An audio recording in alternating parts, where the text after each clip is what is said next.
Vous êtes sur le podcast de la CDI sur le design intégré. Dans cet épisode, nous parlons de design intégré avec Maxime Lapouille, lead designer chez Somfy Group. Après plusieurs expériences comme designer intégré dans l'outdoor et la grande distribution chez Decathlon, Rip Curl ou Auchan, Maxime restera 9 ans chez Salomon. Il est aujourd'hui lead designer chez Somfy, leader mondial de la motorisation des ouvertures et des fermetures de la maison et du bâtiment. Le groupe Somfy, c'est aujourd'hui 5 marques qui couvrent un écosystème assez large autour de la maison connectée. Maxime nous présente les métiers de l'équipe design, son organisation et les rôles des designers au sein des projets. Il nous parle également de 2 projets qui lui tiennent à cœur, un interrupteur pour le marché US et le design langage. Aujourd'hui, la place du design chez Somfy est claire et reconnue tant sur ses apports que sur la qualité réelle des produits, que sur leur qualité perçue ou leur durabilité chez le particulier. Nous finissons l'épisode sur une comparaison de ses expériences dans l'outdoor et dans l'industrie. Je vous laisse écouter cet épisode. N'hésitez pas à vous abonner à la newsletter sur le site internet de la CDI et à partager les épisodes de notre podcast sur le design intégré en entreprise. Merci à vous.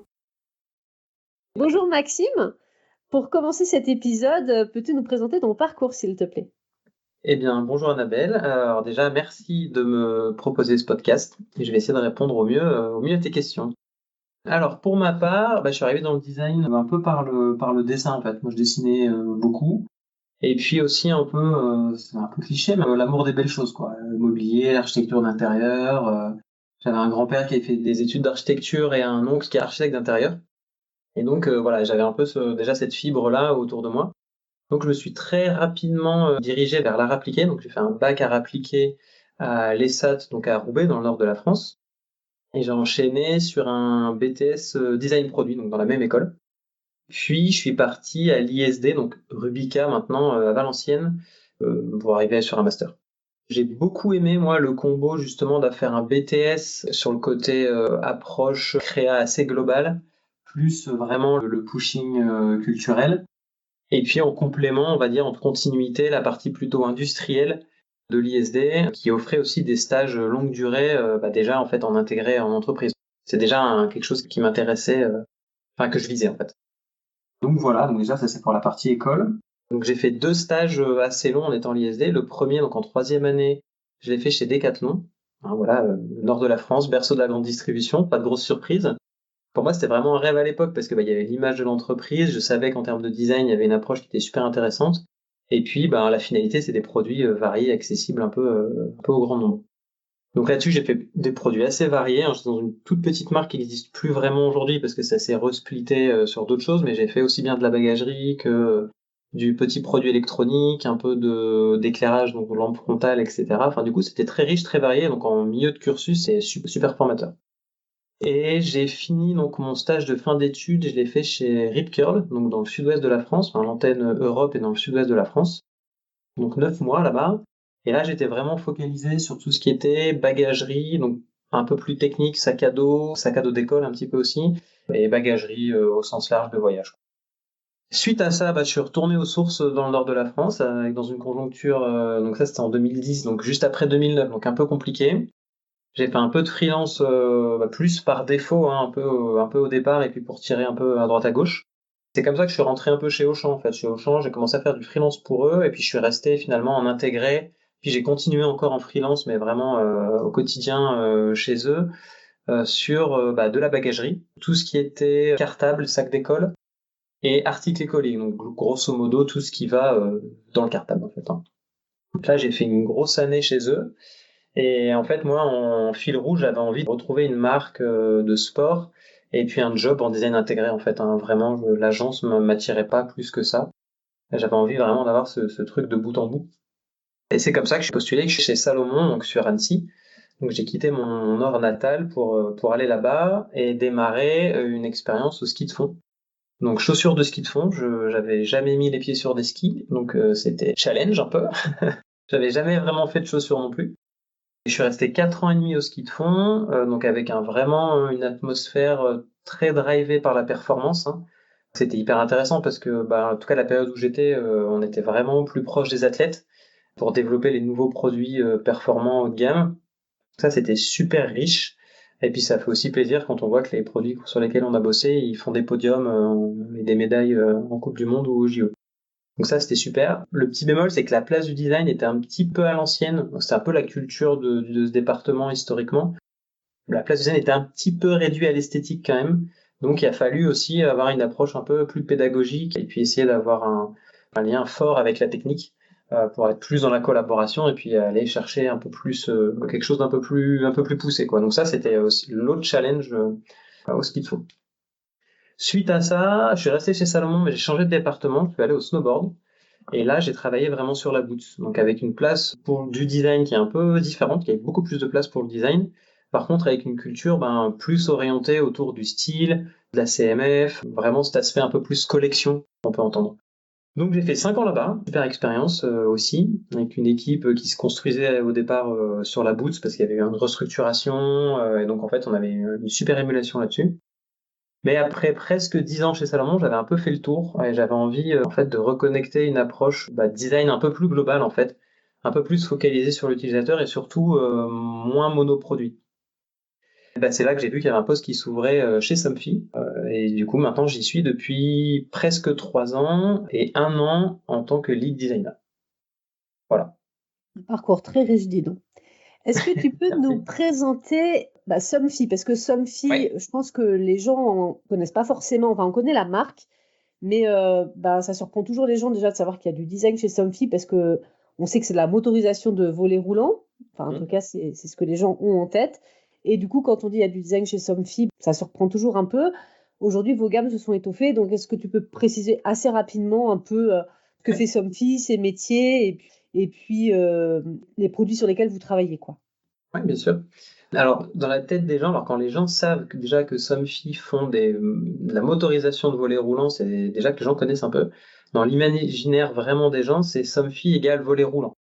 Nous, on fabrique pas du tout les volets roulants, on fait que la motorisation. Et ça, c'est le core business de l'entreprise, c'est de la motorisation de volets roulants et aussi de tout ce qui est produit d'intérieur, donc du store d'intérieur, mais aussi du store ban d'extérieur, les grands stores là qui sont sur les balcons ou sur les terrasses. Donc ça, c'est un peu le gros truc que Somfy développe. On fait pas que ça, évidemment. Somfy aujourd'hui, c'est surtout Somfy Group. C'est plus que la marque Somfy, donc c'est un groupe étendu. Donc il y a Somfy qui est la plus grosse marque. Il y a BFT qui est une marque italienne à l'origine qui fait de l'accès, donc de la motorisation de portails de maisons. Et ils font aussi des barrières de péage, enfin des choses un peu plus tertiaires entre guillemets, en tout cas des marchés un peu plus pro, un peu plus gros. Simu, qui est un peu une marque proche de Somfy, mais qui a un positionnement aujourd'hui un peu plus centré de gamme. Et Teleco, qui est rentré dans le groupe un peu plus récemment, qui est vraiment un acteur fort de la pergola. Donc ça, c'est le groupe Somfy. Aujourd'hui, chez Somfy, tout le monde travaille pour le groupe, c'est-à-dire qu'il n'y a plus personne qui est affilié uniquement à une marque. Donc nous, au design, on travaille pour tout le groupe. Donc s'il y a un projet BFT qui s'ouvre demain, on va travailler dessus. Donc Somfy est leader mondial de son secteur, on est présent dans une 60aine de pays, ça représente aujourd'hui 6500 employés, on a 8 sites de production en notre nom, dont 2 en France, et tout ça pour un chiffre d'affaires de 1,5 milliard d'euros. C'est quand même assez conséquent. Et la marque existe depuis un peu plus de 50 ans. Le siège est à Cluses. Pour ceux qui ne situent pas trop, grosso modo, c'est entre Annecy et Chamonix. On a plusieurs sites à Cluses et dans la vallée de l'Arve. La logistique internationale est à Bonneville, donc à 10 minutes de Cluses. Et depuis 1 an, on a un nouveau site à Annecy avec quelques équipes projets, mais qui est surtout dédié aux équipes digitales. Donc les équipes digitales design et développement. Et tout ce qui est grosso modo connecté. Maintenant, qu'est-ce qu'on fait? Parce que comme je disais au démarrage, on fait pas que du moteur de volet roulant. Nous, on est une marque quand même qui est principalement B2B, donc on va travailler avec des partenaires industriels ou des professionnels. C'est que dans un second temps, voire des fois dans un troisième temps, quand il y a plus d'intermédiaires, que ça arrive chez l'utilisateur final. Donc on fait des moteurs, c'est notre core business. Donc store d'extérieur, store d'intérieur, pergola. Les vénitiens intérieurs et aussi beaucoup extérieurs, c'est les grandes lames orientables, on en voit de plus en plus. Donc ça, c'est pour les gros produits porteurs qu'on motorise. Maintenant, ce qui va être visible vraiment pour l'utilisateur, en fait, c'est tout ce qui est produit d'interaction. Donc, c'est comment on va piloter justement ces moteurs, donc tout ce qui est télécommande, interrupteur. Ça, c'est un peu, le moteur se voit pas en fait, il est caché. Donc, le lien de l'utilisateur avec la marque, c'est vraiment le point de commande. Ça, c'est vraiment le truc principal. Après, on a toute une gamme. Alors, parlais des moteurs d'accès. Pour le coup, ceux-là, ils se voient, c'est les moteurs de portail. Ils sont visibles. Donc, c'est sur ces moteurs-là, nous, on va intervenir. Sur les moteurs de volet roulant, on n'intervient pas. C'est vraiment de l'ingénierie un peu pure et dure. On a aussi, par exemple, tout ce qui est capteurs. Donc, des capteurs sur les façades pour la gestion énergétique et pour la sécurité. Ça peut prendre différentes formes et plein d'applicatifs différents. Et on a aussi dans la partie accès sécurité, l'accès à la maison, tout ce qui va être visiophone, clavier à code. Et pour la partie purement sécurité, on a aussi une petite partie sur de l'alarme et de la caméra. Donc c'est quand même assez large. C'est pas forcément ce qui est le plus connu par tout le monde, mais on a un champ d'action autour de l'automatisation et de l'accès à la maison qui est assez large. Et du coup, les designers travaillent sur l'ensemble de ces produits. Comment vous vous organisez? Combien vous êtes? Et puis tout à l'heure, tu nous parlais sur Annecy d'une équipe plutôt interface. Du coup, quels sont les métiers dans l'équipe design? Ouais. Alors depuis justement 1 an, l'équipe design qu'on appelle hardware, donc les designers produits, on a fusionné avec notre équipe cousine qui est l'équipe digitale.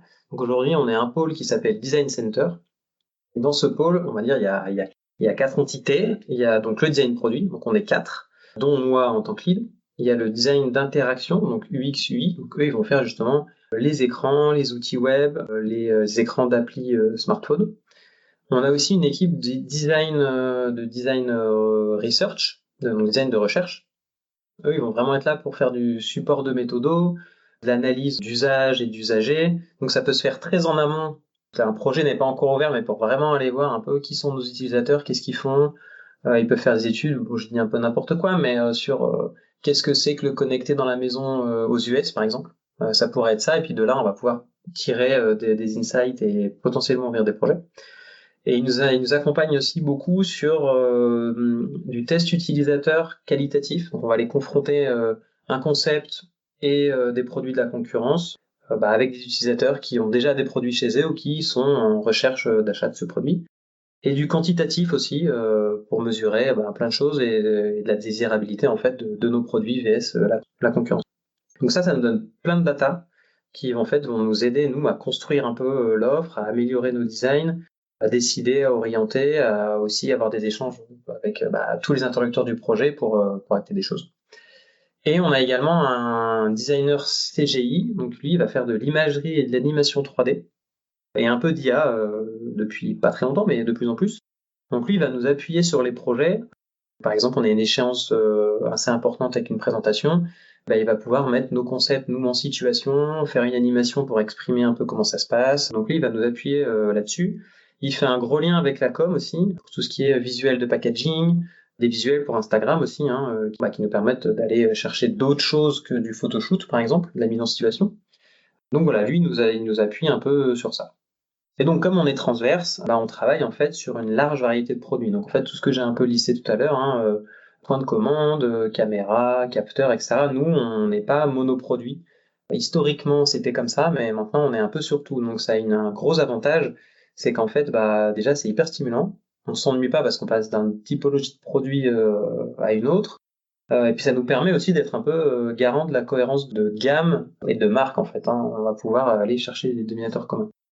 Donc, pour avoir une idée de sur quoi on peut travailler et comment ça se présente, justement, on a un Behance depuis une bonne année maintenant qui montre un peu quelques projets qui sont sortis avec justement c'est Maxence qui est designer CGI qui gère ce Behance et qui du coup montre un peu tout le process de créa design produit. Comment on travaille? On est souvent en binôme, surtout sur les projets un peu dimensionnants ou à enjeu. Donc ça aussi c'est assez stimulant, c'est qu'on n'est jamais, on a des produits, on est seul, mais la plupart du temps on est en équipe et on avance ensemble sur le projet pour aboutir à quelque chose le plus juste possible, quoi. Donc voilà un peu comment on travaille. Et puis souvent en lancement de projet, quand on a des workshops créa en ouverture, en fait on se met tous les 4 avec Maxence en plus pour aller chercher le plus largement possible et pour nourrir la réflexion le plus possible. Comment s'organisent les projets dans l'entreprise? Avec qui travaillez-vous? Est-ce que c'est plutôt vous qui prenez le lead suite à des observations d'usage et qui suggérez des innovations, des nouveaux projets? Ou est-ce que c'est plutôt, par exemple, les commerciaux qui vont vers le marketing, qui identifient des besoins de marché, qui vous soumettent le projet avec un brief super précis? Est-ce que ça dépend en fait des projets? Comment ça se passe chez vous? En fait, c'est assez dépendant parce que l'entreprise est quand même assez complexe et des typologies de produits assez différents. Les interlocuteurs classiques avec qui on travaille, c'est un peu comme tout le monde hein, qui fait du design intégré, c'est le marketing, avec la petite particularité, c'est que nous, dans les métiers, on va dire marketing, il y a le specifier, c'est quelqu'un qui va faire le lien entre le besoin du marché et la technique, qui va spécifier un peu des choses. J'ai besoin d'un produit qui va faire ça, qui va répondre à tel truc, qui doit tenir un aspect sécurité, par exemple. Voilà. Les ingénieurs mécaniques qui vont faire tout le développement et industrialiser le concept, les chefs de projet. Et en plus de ça, on a des concepteurs hardware, donc ils vont faire les cartes électroniques, hein, grosso modo, et tout ce qui est ingénieur software également, donc la partie logicielle embarquée des produits. Et en cercle un peu plus éloigné, enfin ça dépend un peu des phases de projet, mais évidemment achat, qualité, tout ce qui gravite un peu autour de ça, quoi. Après, voilà, sur le côté précision du brief marketing, est-ce qu'on a un brief précis, on y répond. Voilà, pareil, ça dépend un peu, mais on a le modèle un peu connu de tous. On a un brief marketing qui fait suite, par exemple, à une remontée des filiales commerciales, une offre qui comporte un trou dans la raclette. Nous, on va être un peu en réponse de ça, même si on peut aussi être force de proposition et challenger un peu. Donc ça, c'est le cas le plus connu. Mais le degré de précision dépend aussi de quand le projet va démarrer et avec quelle info on a, quoi. Donc si c'est très en amont, c'est pas très précis, mais ça a des avantages aussi, c'est que nous on va être là aussi pour accompagner, pour proposer et orienter des réflexions. C'est là où aussi on va s'appuyer sur l'équipe de research pour aller justement aller voir soit des installateurs, soit des utilisateurs finaux pour avoir un peu de data et puis construire un peu une réponse un peu adaptée. Et puis voilà, quand c'est moins en amont, des projets des fois time to market un peu plus précis, un peu plus challengeant, là on est un peu plus, on connaît déjà les technologies, les protocoles radio, les pays cibles. Quand on est sur du renouvellement, c'est un peu différent, quoi. On a moins ces études en amont, quoi. Donc ça c'est pour la partie projet un peu classique. Et après il y a les projets aussi d'innovation. Donc là on a un peu deux possibilités encore. Il y a un projet qui peut émerger avec un projet justement de l'équipe Inno qui va émerger ou sur une idée technique, une nouvelle technologie ou un nouvel usage. Et là, il peut y avoir des projets où il y a besoin d'un designer, donc là, on embarque. Soit il y a des projets, par exemple, si c'est des projets typiquement purement moteur, nous, on n'embarque pas, quoi. On peut être au courant du truc, mais on va pas rentrer dedans. Et après aussi, il y a donc la deuxième possibilité où le design va faire de l'advance pour aller questionner un usage ou quelque chose qui sort d'une étude, justement, de la team research, pour aller ouvrir un nouveau projet, s'adresser à des nouvelles personnes. Ça ne veut pas dire que les projets vont forcément aboutir ou s'ouvrir, mais par contre, ça permet de planter un peu des graines et de nourrir des réflexions. Par exemple, sur un nouveau point de commande, on a fait un truc très advanced, entre guillemets, concept car, mais par contre, 2 ans après, quand il y a un projet qui s'ouvre, on va pouvoir aller rechercher un peu là-dedans pour nourrir la réflexion. En tout cas, quoi qu'il arrive, nous, l'approche, elle est quand même toujours orientée autour de la réflexion, usage et focus sur l'utilisateur. Nous, on est un peu garant aussi de s'adresser au client final, parce qu'il y a un biais un peu chez Somfy, comme on est une marque B2B historique, c'est qu'en fait, on raisonne installateur professionnel, et des fois, le client final qui va avoir les produits au quotidien chez lui peut être un peu oublié, ou en tout cas traité avec un peu moins d'importance. Donc nous, on est assez vigilant là-dessus, pour être sûr que le produit dure dans le temps et soit OK en termes d'expérience utilisateur. Est-ce que tu peux nous parler d'un projet qui te tient à cœur, sur lequel tu as travaillé depuis que tu es arrivé chez Somfy, et pourquoi il te tient à cœur? Est-ce que c'est parce que c'était une vraie réussite ou est-ce qu'au contraire, il y a eu des challenges à relever? Alors, oui, il y en a 2. Il y en a un, en fait, il vient de sortir d'ailleurs, il vient de sortir sur le marché. C'est un point de commande, en fait, un interrupteur pour les US. Donc ça, c'était assez intéressant parce que c'était un des premiers projets sur lesquels j'étais. Toute l'équipe développement était basée là-bas, donc déjà, c'était assez nouveau pour moi, ça. Donc ça, c'était un peu intéressant. Et en fait, ce qui était intéressant, c'est que dans le projet, donc c'était un projet plutôt time to market, mais dans l'exploration de base, enfin dans l'ouverture créative, il y a un truc qui est sorti, qui plaisait un peu à tout le monde, qui nous a un peu titillé, que ce soit nous, le chef de projet, le marketing, on s'est dit, il y a un truc à faire avec ça. Mais on pouvait pas le faire, on n'avait ni les ressources, ni le temps. Et en fait, nous, on l'a récupéré au design en disant, c'est pas grave, on va le traiter dans un canal un peu parallèle.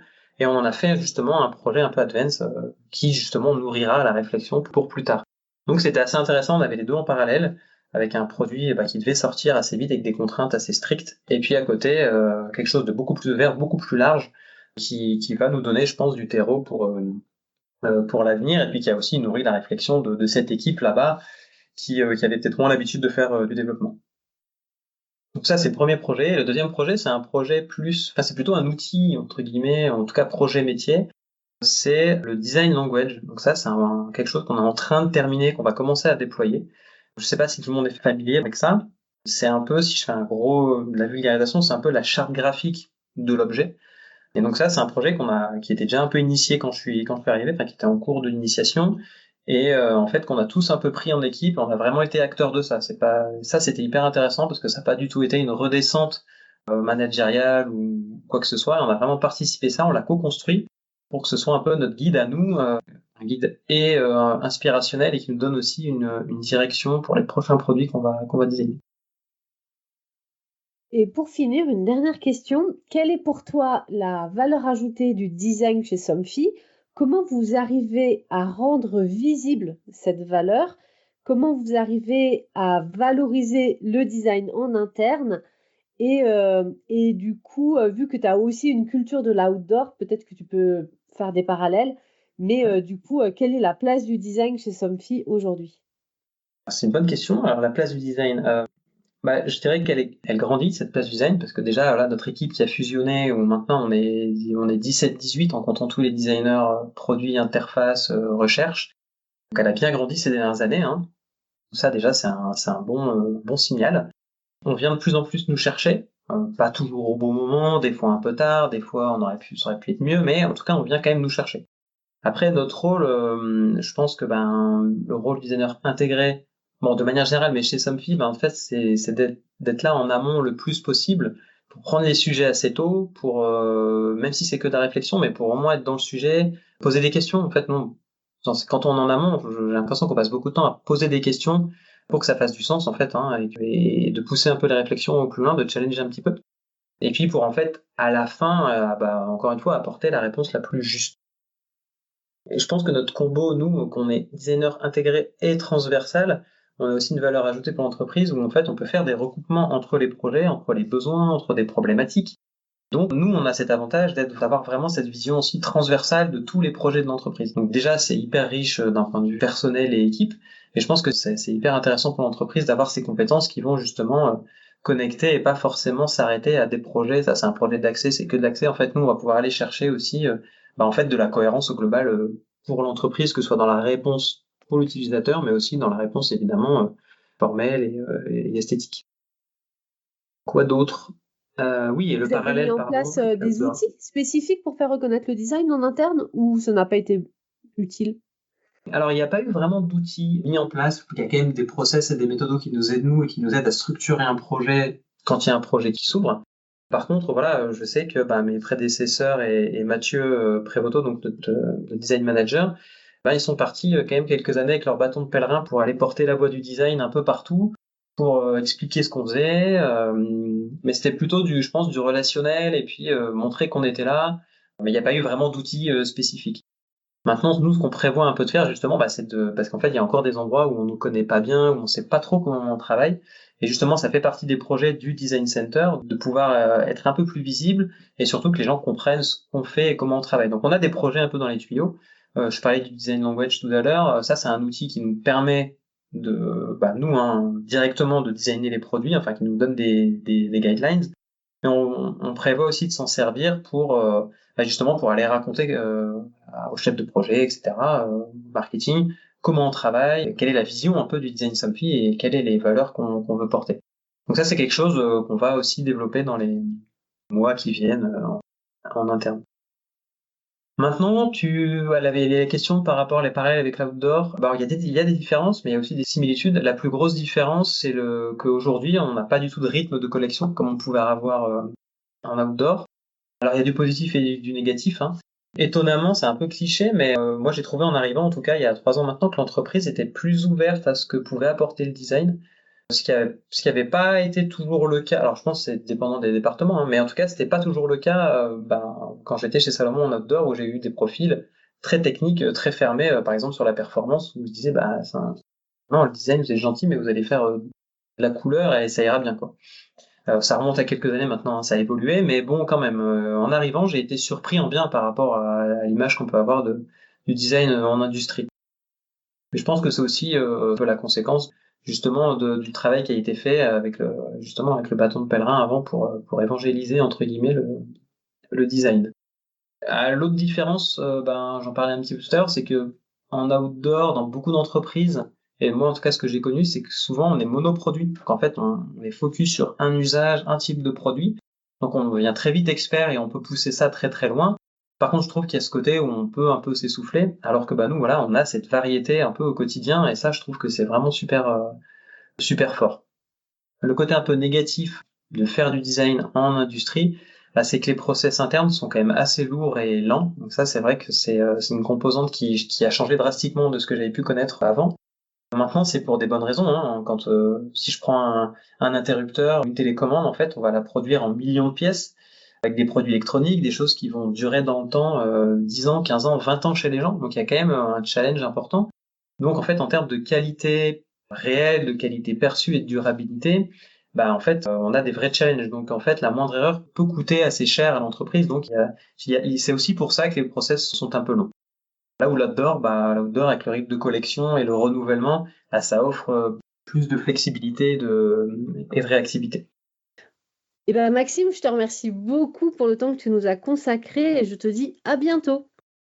Eh bien, merci à toi. C'était vraiment plaisant comme échange et j'espère que ça aura inspiré tes auditeurs. À bientôt. À bientôt. Au revoir. Au revoir.